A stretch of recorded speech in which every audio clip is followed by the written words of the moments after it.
हमारे ब्रह्मांड का रूप कैसा है? ये सवाल कुछ अजीब सा लगता है। इस बात का फैसला कैसे कर सकते हैं? वैसे ही जैसे किसी बिल्डिंग के बारे में उसके किसी ऑफिस में बैठे बैठे। ब्रह्मांड ये वो सब कुछ है जो हमारे चारों तरफ है। हम इसमें से बाहर नहीं निकल सकते ताकि हम इसे बाहर से देख सकें। हालांकि पृथ्वी की अंतरिक्ष में से खींची पहली तस्वीर से कई साल पहले ही प्राचीन ग्रीस के लोगों ने बता दिया था कि धरती गोल है। नमस्कार दोस्तों। हाँ तो फिर हमारे ब्रह्मांड ने कौन सा रूप लिया है? चपटी शीट की तरह, या गोलाकार, या फिर हाइपरबोलिक? लगता है समझदार लोग अब तक समझ गए होंगे कि ये हमारा चैनल है। मतलब ये कि हम सब पता लगा लेंगे। तो शुरू करें।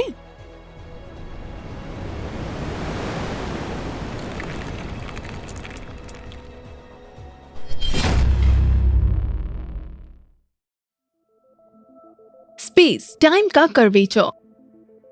आधुनिक विज्ञान के ब्रह्मांड के बारे में नजरिए के लिए हमें आइंस्टाइन को बहुत बड़ा धन्यवाद कहना चाहिए। उन्होंने अपनी थ्योरी ऑफ स्पेशल रिलेटिविटी में साबित किया था कि गुरुत्वाकर्षण असल में स्पेस टाइम की विकृति है और वैसे भी स्पेस और टाइम एक ही है। वो गुरुत्वाकर्षण के प्रभाव में सिकुड़ सकता है, फैल सकता है और लहर का रूप भी ले सकता है। ये समझने के लिए कि लगातार बहते समय में स्पेस कैसा रूप ले सकता है, ये जानना जरूरी है कि उसका कर्वेचर कैसा है। अगर वो नेगेटिव है तो माना जाता है कि ब्रह्मांड एक बंद गोले की तरह है, यानी कि गोलाकार है। अगर वो पॉजिटिव है तो ब्रह्मांड का रूप हाइपरबोलिक है। अगर वो शून्य है तो हमारे ब्रह्मांड का रूप चपटा है। टेरी प्राशट को ये सब बहुत पसंद आएगा। इस सब की कल्पना करना भी बहुत मुश्किल है, इसलिए हम आपको कुछ दूसरी तरह से समझाते हैं। मान लीजिए कि अगर कोई वैज्ञानिक अचानक खुद को अंतरिक्ष में पाता है और किसी वजह से 2 लेजर शूट करता है। हाँ, क्यों नहीं, कोई नहीं जानता कि उसके पागल दिमाग में क्या चल रहा है। तो फिर वैज्ञानिक लेजर गन अपने हाथों में पकड़कर ट्रिगर दबाता है। उसमें से 2 पैरेलल किरणें निकलती हैं। अगर वैज्ञानिक चपटे ब्रह्मांड में है तो लेजर की किरण अनंतता में खो जाएगी, बस हम उन्हें देख पाएंगे। अगर वो पॉजिटिव कर्वेचर वाले ब्रह्मांड में है तो किरणें कुछ देर बाद अलग अलग दिशा में भाग जाएंगी। अगर वो नेगेटिव कर्वेचर वाले ब्रह्मांड में है तो किरणें घूमकर उसकी पीठ पे सवार करेंगी। तो फिर कैसे जाना जाए कि हमारे ब्रह्मांड का रूप कैसा है? चपटा, गोलाकार या हाइपरबोलिक? Relic radiation. ब्रह्मांड के तीनों रूपों में दूर स्थित ऑब्जेक्ट्स अलग अलग तरह से दिखेंगे। तो अगर इसकी ज्योमेट्री बंद है तो वे अपने असली आकार से ज्यादा बड़े लगेंगे और यदि खुली है तो छोटे। यही कारण है कि अंतरिक्ष समय के रूप को जानने के लिए ब्रह्मांड के सबसे दूर वाले ऑब्जेक्ट का अध्ययन करना पड़ेगा, रेलिक रेडिएशन का। ये बिग बैंग की गूंज है, वो प्रकाश जो ब्रह्मांड के जन्म मात्र 380,000 साल बाद पहली बार दिखाई दिया था, जब अंतरिक्ष इतना पारदर्शी हो गया था कि फोटोन उसमें से निकल सके। उस समय रेडिएशन बहुत गर्म थी, लगभग 3000 डिग्री केल्विन के तापमान पर, लेकिन समय के साथ वो 1000 गुना ठंडी हो गई है और उसके फोटोन मिलीमीटर वाली वेवलेंथ पर घूम रहे हैं। हालांकि हम आज भी उनका पता लगा सकते हैं। टेलीस्कोप टाइम मशीन की तरह है। अंतरिक्ष की दूर की गहराइयों में देखते हुए हम उन्हें वैसे ही देख सकते हैं जैसे वे बहुत बहुत समय पहले थे। तो रेलिक रेडिएशन की मदद से हम ये जान सकते हैं कि उसमें 2 अलग अलग बिंदु कैसे स्थित हैं। इसको एक त्रिकोण की तरह से चरित्र लिया जा सकता है। यदि हम इसे समतल ब्रह्मांड में बनाते हैं तो इसके कोणों का योग 180 डिग्री होगा और यदि अधिक या कम है तो इसका मतलब ब्रह्मांड चपटा नहीं है। इसके अलावा ब्रह्मांड के अंदर मौजूद पदार्थ का भी प्रभाव उसके रूप पर पड़ता है। ब्रह्मांड का विस्तार सभी दिशाओं में तभी होगा जब उसके द्रव्य की डेंसिटी इसके विस्तार को रोककर उसे उल्टी दिशा में न पलट दे। मोटे तौर पर अगर गुरुत्वाकर्षण विस्तार को उल्टी दिशा में ना पलट दे। इसलिए रेलिक रेडिएशन की बदौलत वैज्ञानिकों ने तय किया कि ब्रह्मांड में हर क्यूबिक मीटर में लगभग हाइड्रोजन के 5 परमाणु होते हैं।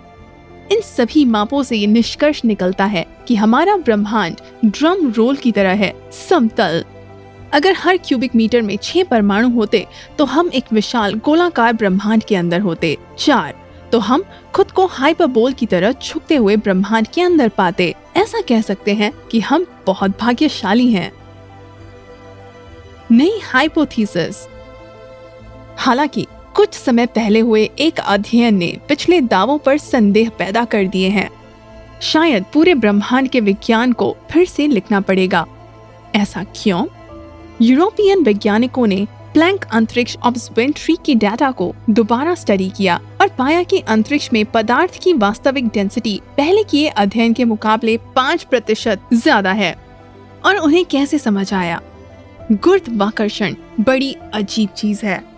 इसके कारण भारी ऑब्जेक्ट के पास प्रकाश का रास्ता जुड़ जाता है। इस प्रभाव को ग्रेविटेशनल लेंसिंग कहा जाता है और ये सीधे पदार्थ की मात्रा पर निर्भर करता है। जितना अधिक होगा उतने अधिक कॉस्मिक लेंस मौजूद होंगे।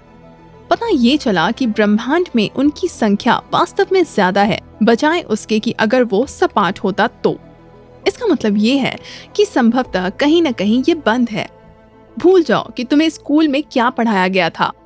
समांतर सीधी रेखाएं भी कहीं न कहीं एक दूसरे को काटती हैं और पृथ्वी से निकली हुई प्रकाश की किरण कभी न कभी उसी बिंदु पर वापस आ जाएंगी जहां से उन्हें छोड़ा गया था।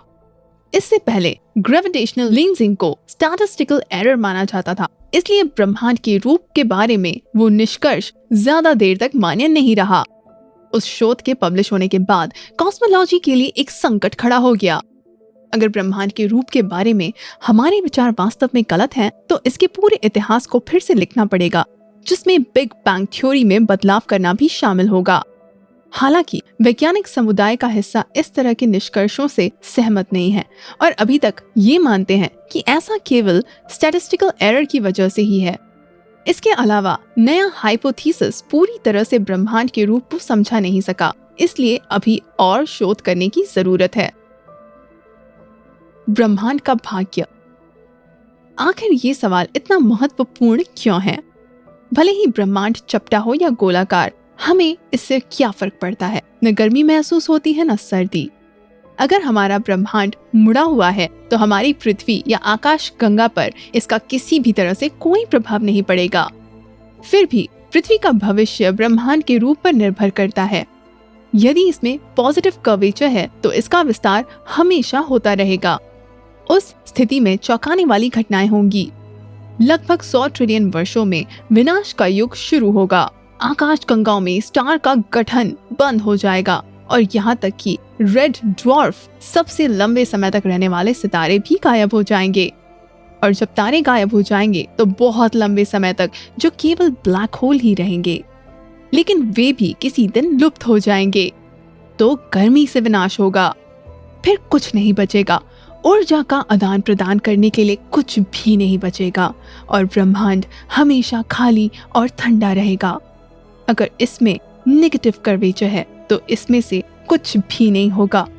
कुछ समय तक ब्रह्मांड का विस्तार होगा और फिर ये शुरू होगा ग्रेट कंप्रेशन। संक्षेप में ये प्रक्रिया विस्तार के विपरीत है, लेकिन उससे भी थोड़ा अलग होगा।